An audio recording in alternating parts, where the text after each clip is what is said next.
for our freedom will take hard work. But like I always say, we like hard work. Hard work is good work. Hard work can be joyful work. And the fight for our country is always worth it. It is always worth it. To the young people who are watching, it is okay to feel sad and disappointed. But please know it's going to be okay. On the campaign, I would often say, when we fight, we win. But here's the thing. Sometimes the fight takes a while. That doesn't mean we won't win. That doesn't mean we won't win. The important thing is don't ever give up. Don't ever give up. Don't ever stop trying to make the world a better place. You have power. You have power. And don't you ever listen when anyone tells you something is impossible because it has never been done before. Vice President Kamala Harris in her concession speech yesterday in Washington, D.C. Welcome back to Morning Joe. It is Thursday, November 7th. Eugene Robinson is still with us, and joining the conversation we have MSNBC contributor Mike Barnicle, national reporter for the New York Times Jeremy Peters is here, and senior writer for The Dispatch David Drucker joins us. Great group this hour as we start the second hour of Morning Joe, and we want to dive right into the numbers with this election. Donald Trump's victory was astonishing in its scope.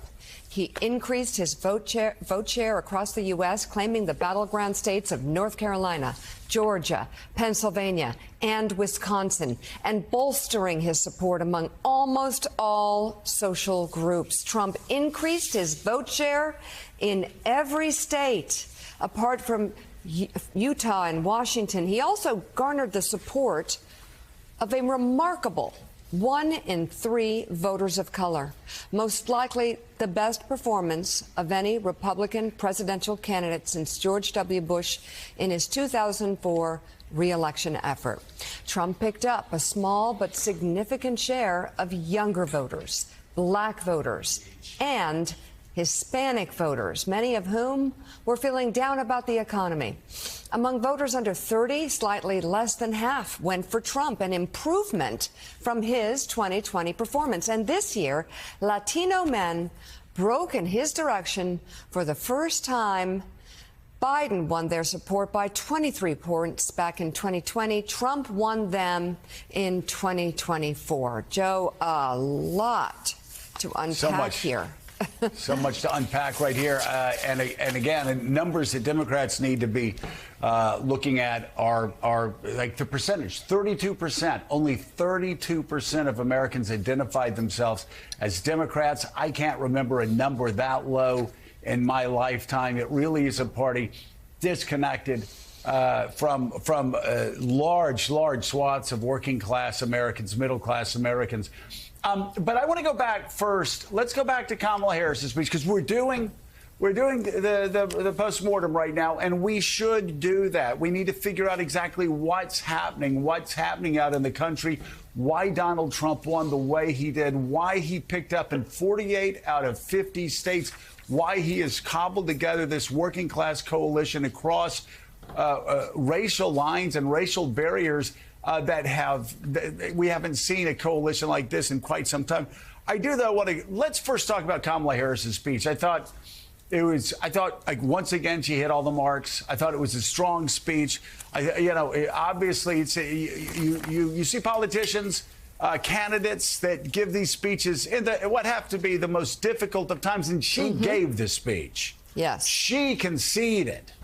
Unlike Donald Trump 4 years ago, she gave the speech and she conceded. That is what American patriots do. It's what American patriots have been doing for over 200 years now. And God bless Kamala Harris for doing that. God bless the Democrats who supported her for not storming capitals, for not talking about how the election was rigged, for not sending out disinformation. God bless them. That is the example that we have to set as a nation for all of the world. It didn't happen 4 years ago. for the first time since the Civil War. It happened this year.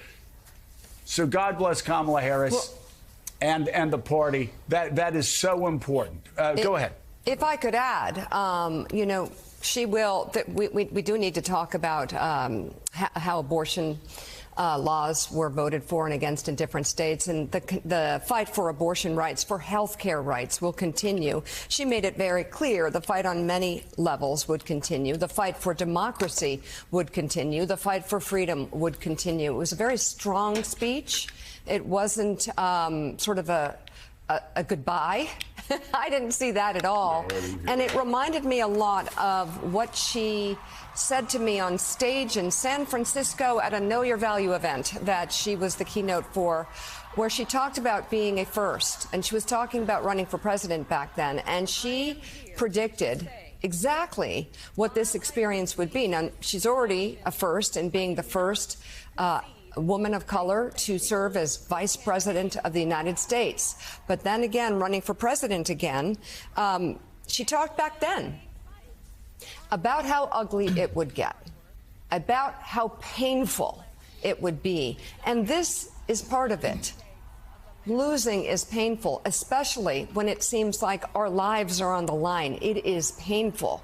And she spoke of that to me back in 2018 so authentically, in terms of understanding what the consequences and what the realities are of being a first, of being a groundbreaker.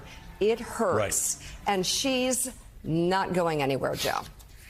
Well, and again, it's so important that you have politicians that pour their heart and their soul into the campaign, be they Republicans or Democrats, and lose that campaign.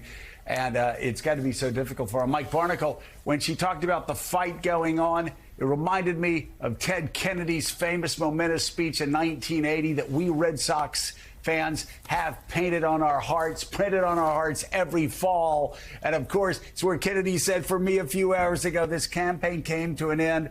For all of those who care, have been our concern. The work goes on. The cause endures. The dream will The never hope die. still lives. And the dream will never die. For people at home right now thinking that the end of history was 2 nights ago, it's not, because the battle goes on, be you a Republican, an independent, or a Democrat. And that's what democracy has been for 240 years. And that's the note that Kamala Harris sounded, that the fight goes on and the hope still lives and the dream shall never die. You know, Joe, in an odd way, Kamala Harris yesterday stood up, and she was a symbol of democracy in what she said and how she said it. She conceded, as Mika just pointed out. And the irony is that on January 20th, the incoming president-elect of the United States, Donald J. Trump, will at some point be asked to put his hand on a Bible. Hope it's not a Trump Bible made in China. Put his hand on a Bible and swear allegiance to the Constitution of the United States, something that he had no respect for in January of 2021. And it's going to be an odd picture watching that. But, you know, on the other aspect of Kamala Harris's concession speech yesterday, in looking at the box scores of what happened in America on Tuesday, you can't help but thinking that the Democrats are in the same position, we were speaking about this yesterday, as the Republicans were way back in 1964. Their party was crushed, destroyed by Lyndon Johnson, winning 49 states, I believed, in 1964. And that's where the Democrats are now. And the basis of the Democratic Party, the roots of the Democratic Party, established by Franklin Delano Roosevelt, union workers, iron workers, steel workers, machinists, they are now part of a party, and they're in that party, the Republican Party, because they're walking around, a lot of them, having viewed the culture of the past several years as an enemy. And they're walking around, prior to voting for Donald Trump in record numbers, asking themselves, who is stealing our country from us? The Democrats have to answer that question. They really do. Willie, I want to read you. Mike had just talked about the 64 election. The Republicans completely wiped out. And again, just to let Americans know on both sides, and this was just as true as when Barack Obama won in 2008, and it looked like the Democrats were wiped out when Barry Goldwater won or got destroyed in '64, and Republicans thought they were wiped out. This is from Before the Storm, a great book by Rick Perlstein about the rise of the Reagan coalition, and talked about how bad '64 was. The matter stood, the American right had been rendered a political footnote, perhaps for good. The morning after, the wise men weighed in. Reston of the Times. He has wrecked his party for a long time to come, Reston wrote of Goldwater, and it is not even likely to control the wreckage. The New Yorker. This election has finished the Goldwater school of political reaction. By every test we have, declared James McGregor Burns, one of the nation's most esteemed scholars of the presidency, this is surely a liberal epic, as the late 19th century was a conservative one. And they just go on, and he starts the book by talking about how the Republican Party is destroyed for a generation. And then, of course, he takes you to Ronald Reagan in a strip mall parking lot in Orange County, and something is happening on the ground. That happens for every party. There is always renewal, but as we said last hour, perhaps the Democratic Party should go to France for a couple of weeks, figure out what went wrong. Because when you're a political party and only 32% of Americans identify with you, that ain't the presidential candidate. That ain't the city councilman. That's a bigger structural problem with the Democratic Party and what it stands for with working class Americans of all colors.